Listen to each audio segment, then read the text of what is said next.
Travelling by train from Shizuoka to Hamamatsu, all I could think about was the rugby game that I was going to be watching that night.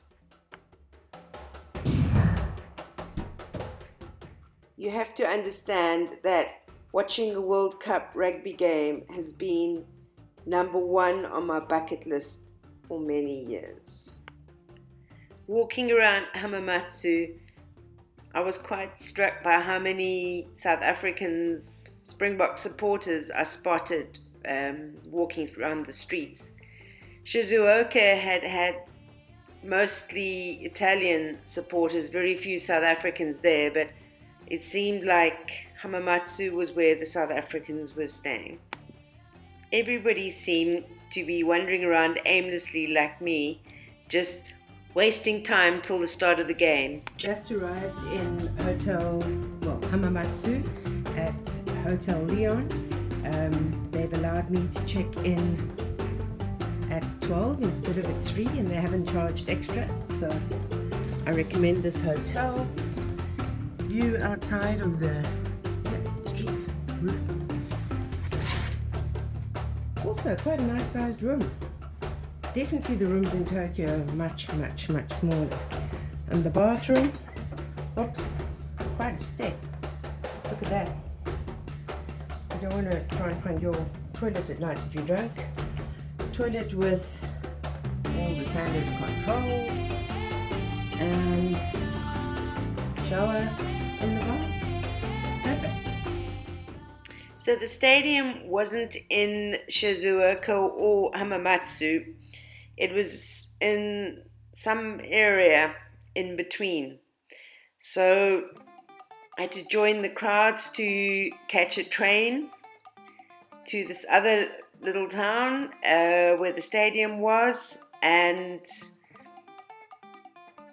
make my way to the stadium. The vibe was quite amazing, I had to say, and there was all kinds of entertainment for spectators as well. I have to tell you why this has been such a huge bucket list item for me. It's because I actually won 2 tickets to the Rugby World Cup semi-final in 2007, and that was actually when South Africa played Argentina, but my boss wouldn't give me leave, so I sent 2 of my children there on my behalf instead. And so ever since then, I've been absolutely determined to get to a rugby game.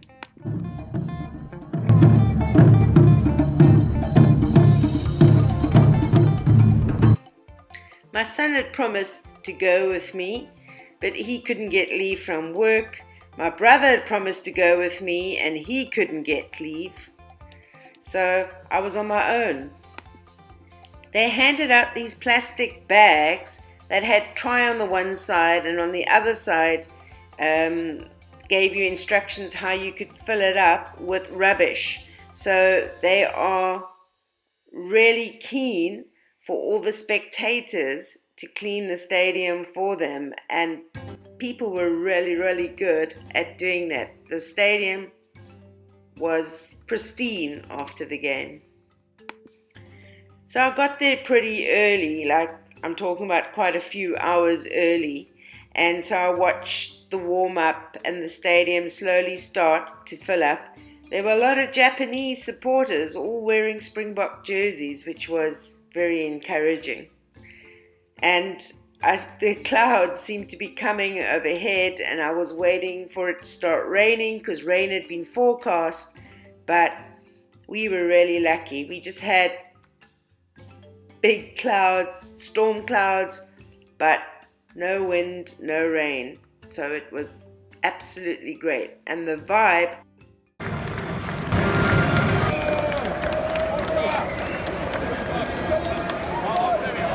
Ladies and gentlemen, the national anthem of Italy and South Africa. イタリア国歌、南アフリカ共和国国歌の演奏。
was that tip tackle, which ended in a red card for Italy.